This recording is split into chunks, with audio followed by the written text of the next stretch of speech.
একদিকে বিশ্বকাপের উন্মাদনা, অন্যদিকে নিঃশব্দে থমকে গেছে অসংখ্য অফিস, কারখানা, ব্যাংক আর ব্যবসা প্রতিষ্ঠানের স্বাভাবিক কার্যক্রম।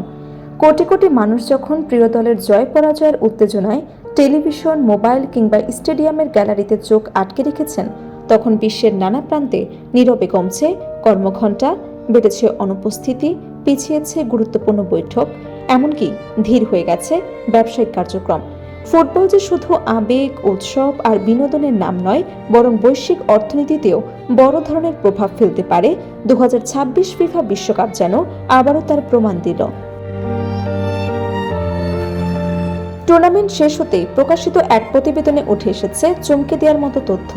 মানব সম্পদ এবং কর্মী ব্যবস্থাপনা সফটওয়্যারের প্রতিষ্ঠান ইউকেজি এর বিশ্লেষণ অনুযায়ী বিশ্বকাপ চলাকালে কর্মীদের অনুপস্থিতি, দেরিতে অফিসে আসা এবং কাজে মনোযোগ কমে যাওয়ার কারণে বিশ্বজুড়ে প্রায় $17 বিলিয়ন অর্থাৎ $1,700 কোটি উৎপাদনশীলতার ক্ষতি হয়েছে।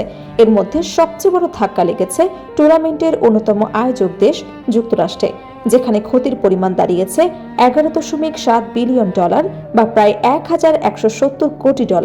বাংলাদেশের মুদ্রায় যার পরিমাণ প্রায় 1,40,000 কোটি টাকা।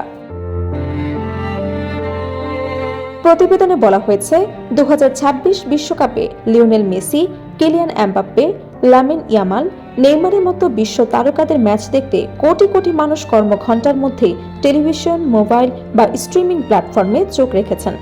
অনেকেই ম্যাচ দেখার জন্য ছুটি নিয়েছেন, কেউ অফিস দেরিতে পৌঁছেছেন, আবার কেউ নির্ধারিত সময়ের আগে কর্মস্থল ছেড়ে চলে গেছেন। এর ফলে বিভিন্ন দেশের প্রতিষ্ঠানগুলোতে উৎপাদনশীলতা উল্লেখযোগ্যভাবে কমে গেছে। বিশেষ করে যুক্তরাষ্ট্র বিশ্বকাপের প্রভাব ছিল সবচেয়ে বেশি। কর্মক্ষেত্র ব্যবস্থাপনা প্ল্যাটফর্ম এনভার তথ্য অনুযায়ী 6 জুলাই শেষ 16 ম্যাচে বেলজিয়ামের কাছে স্বাগতিক যুক্তরাষ্ট্র বিদায় নেওয়ার পর অর্থাৎ 7 জুলাই মঙ্গলবার দেশটির অফিসগুলোতে কর্মীদের উপস্থিতি হঠাৎ করে 26% কমে যায়। সাধারণ কর্মদিবসের তুলনায় এই অনুপস্থিতির হার ছিল অস্বাভাবিক এবং যুক্তরাষ্ট্রের জনপ্রিয় ক্রীড়া আসর সুপার বোলের পরের দিনের তুলনায় প্রায় 10 গুণ বেশি। শুধু কর্মীদের উপস্থিতি নয়, ব্যবসায়িক কার্যক্রমেও স্পষ্ট প্রভাব পড়ে। ওই দিন বিভিন্ন প্রতিষ্ঠানে ক্লায়েন্ট মিটিং, চাকরির সাক্ষাৎকার, কর্পোরেট বৈঠক এবং অন্যান্য অফিসিয়াল কার্যক্রমের সংখ্যা প্রায় 32% কমে যায়। পরিস্থিতিকে এতটাই ব্যতিক্রমী মনে হয়েছে যে এনভয় দিনটির নাম দেয় নকআউট টুইসডে। প্রতিবেদনে আরো বলা হয়েছে, যুক্তরাষ্ট্র দলের ম্যাচের দিনগুলোতে কর্মীদের অনুপস্থিতি সবচেয়ে বেশি ছিল। তবে দলটি টুর্নামেন্ট থেকে বিদায় নেওয়ার পর ধীরে ধীরে অফিসের স্বাভাবিক পরিবেশ ফিরতে শুরু করে। কর্মীরা নিয়মিত কাজে ফিরলেও বিশ্বকাপ চলাকালীন কয়েক সপ্তাহে যে উৎপাদনশীলতা হারিয়েছে তা অর্থনীতিতে বড় ধরনের প্রভাব ফেলেছে। এই পরিস্থিতি সামাল দিতে আগেভাগে কিছু বড় প্রতিষ্ঠান বিশেষ ব্যবস্থা গ্রহণ করে। JP Morgan Chase, Goldman sax এবং S&P'র মতো আন্তর্জাতিক কোম্পানিগুলো ম্যাচের দিন কর্মীদের ওয়ার্ক ফ্রম হোম বা বাসা থেকে কাজ করার সুযোগ দেয়।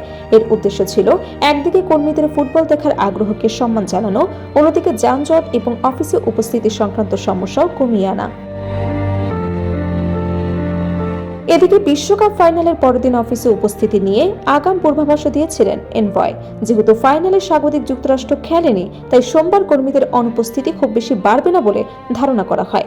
প্রতিষ্ঠানটির পূর্বাভাস অনুযায়ী সাধারণত সোমবারের তুলনায় উপস্থিতির সর্বোচ্চ 1.87% কমতে পারে, যা সুপার বোলের পরের দিনের পরিস্থিতির কাছাকাছি। অবশ্য বড় ক্রিয়া কিংবা বিনোদনমূলক আয়োজনের সময় কর্মক্ষেত্রে এমন প্রভাব নতুন কোনো ঘটনা নয়। ব্লুমবার্গের এক বিশ্লেষণে বলা হয়েছে, অতীতেও অলিম্পিক গেমস কিংবা 2023 সালে বার্বিং এবং ওপেনহাইমার সিনেমা মুক্তির সময় বিভিন্ন দেশে অফিসে উপস্থিতি এবং উৎপাদনশীলতায় পরিবর্তন লক্ষ্য করা গিয়েছিল।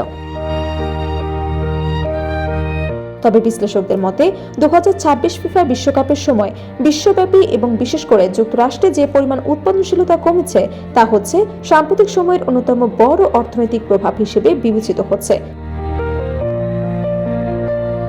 ফুটবল কোটি মানুষের আবেগের জায়গা হলেও সেই আবেগের মূল্য যে কখনো কখনো হাজার হাজার কোটি টাকার অর্থনৈতিক ক্ষতিতে পরিণত হতে পারে, এবারের বিশ্বকাপ যেন তারই একটি বাস্তব উদাহরণ হয়ে থাকলো।